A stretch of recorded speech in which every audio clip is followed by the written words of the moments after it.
Long before the internet and Facebook Ice Bucket Challenge, and long before coaches were baptized with a bucket of Gatorade following a winning game, back in the early church, believe it or not, in the 300s, it was a common practice to dump water on people, especially on the clergy, on the Monday after Easter.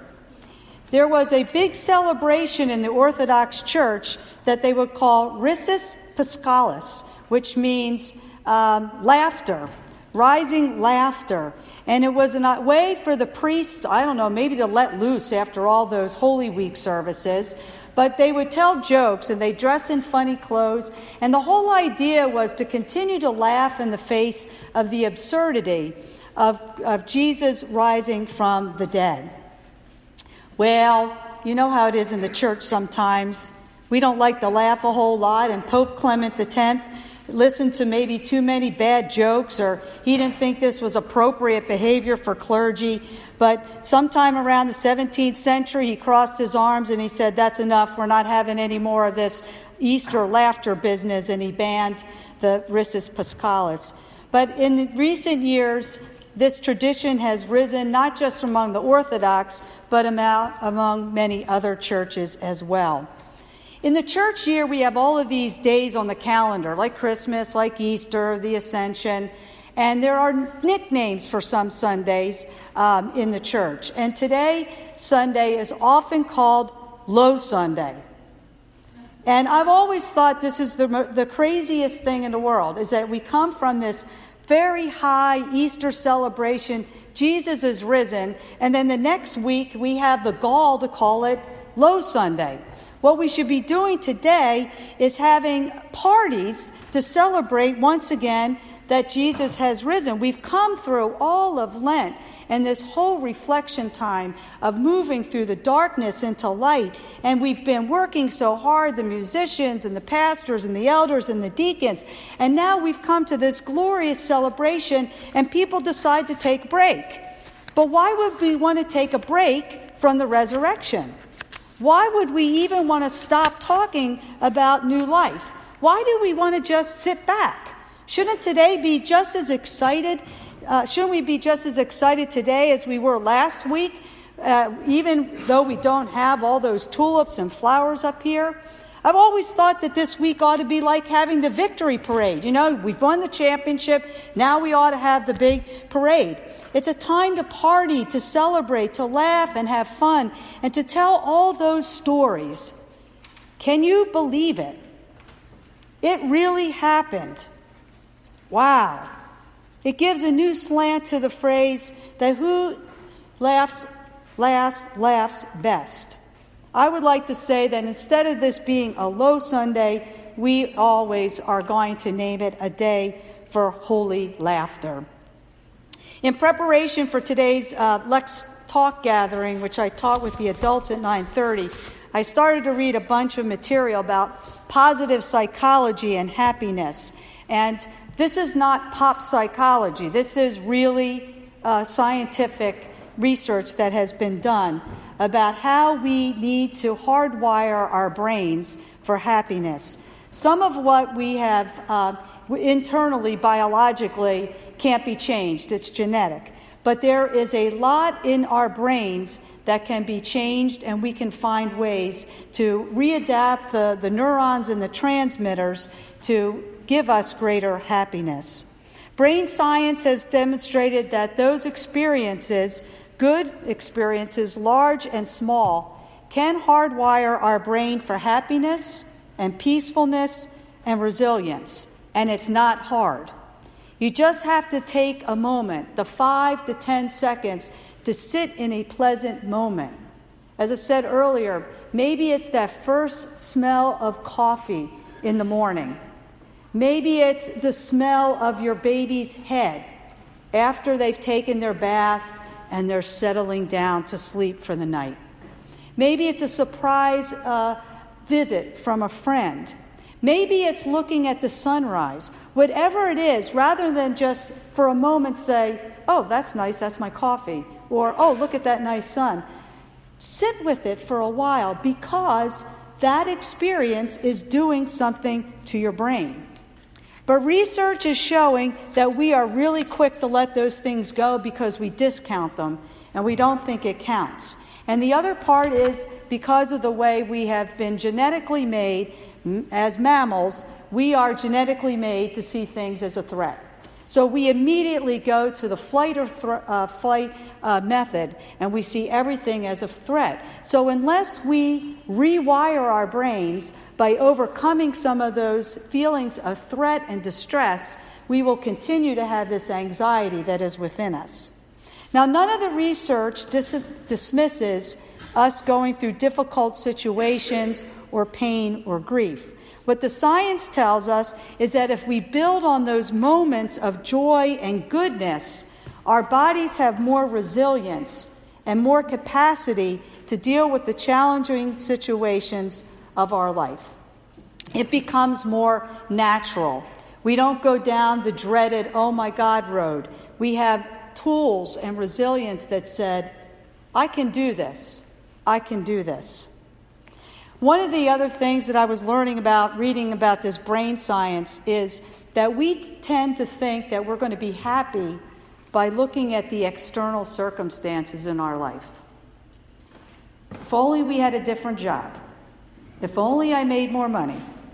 If only I lost those 30 pounds. If only my, skin looked a little better. If only my children behaved better. Those are external circumstances of which many of us don't have control. But what we do have control over is our reactions and what we can do internally to develop the tools to deal with those external circumstances. Go online. It's very fascinating. We all know those stories about people that won the lottery, had millions of dollars, and they're the most miserable people you'd ever want to meet. Or you buy this car, and the next thing you want is this car, and this car, and this car. You get this house, and you get the next house, and the next house. You get a new job, you get a promotion, then you need to get another promotion. You meet your sales goal, then the next thing you know, your sales goal has been raised. These are all external circumstances that challenge us. And so we come together today to remind ourselves that we have these tools of faith that can rewire our brains and our hearts. We have these tools of generosity and love and faithfulness and peace and community that if we can concentrate and think and meditate on these good things, it hardwires our brains and gives us greater health for dealing with the external circumstances and also to be able to sort through what we're hearing in the world. We talked about this at 9:30. We are bombarded with all kinds of external stuff these days that none of us believes. Unless we take the time to really think through what is it that we know from our experience that is true, we can get incredibly anxious about what we're seeing on the news or in our own experience. It makes a lot of sense to me.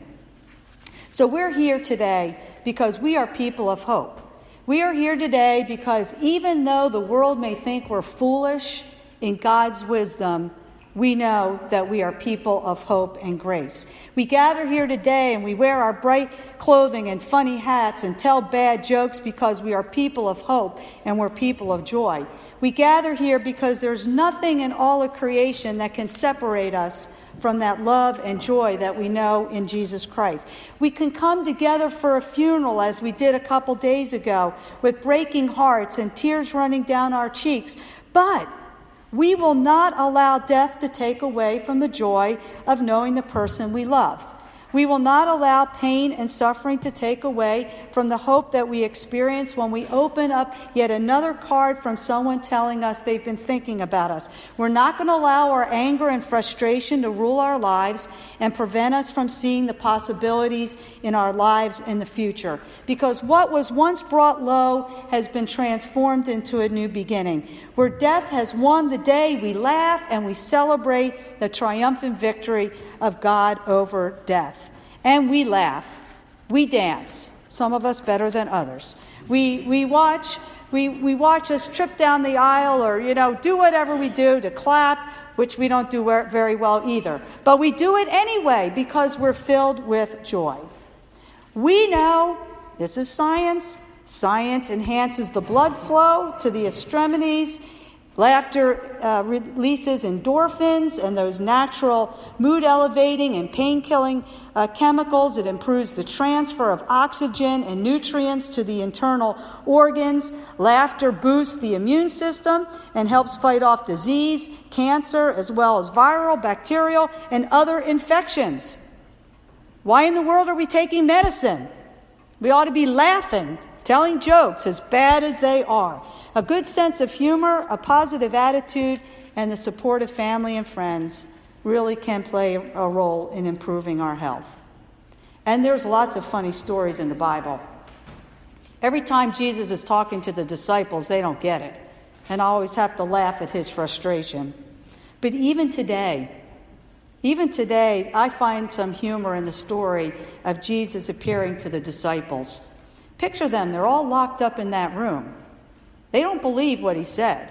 They're listening to the external forces saying, this is not possible. So they're locked up in this room. I almost picture Peter like peeking out the window, like moving the curtain, like what's going on out there. And all of a sudden Jesus appears. It's almost like, ta-da, here I am. Boo. I wonder if Jesus said, boo, I'm here.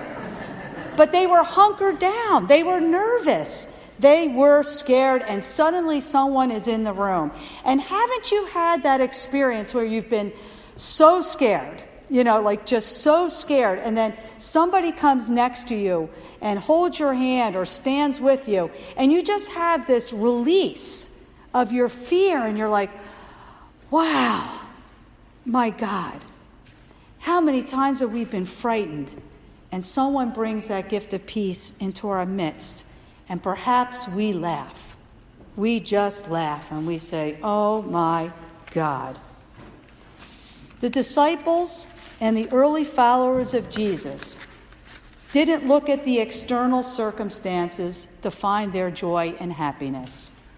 Jesus, as the proverbial saying is, he was in their heart. The disciples and the early followers would not allow the voice of empire. The early disciples would not allow the powers of death and destruction to destroy the joy and hope they had in Jesus. They did something radical. They formed an alternative community.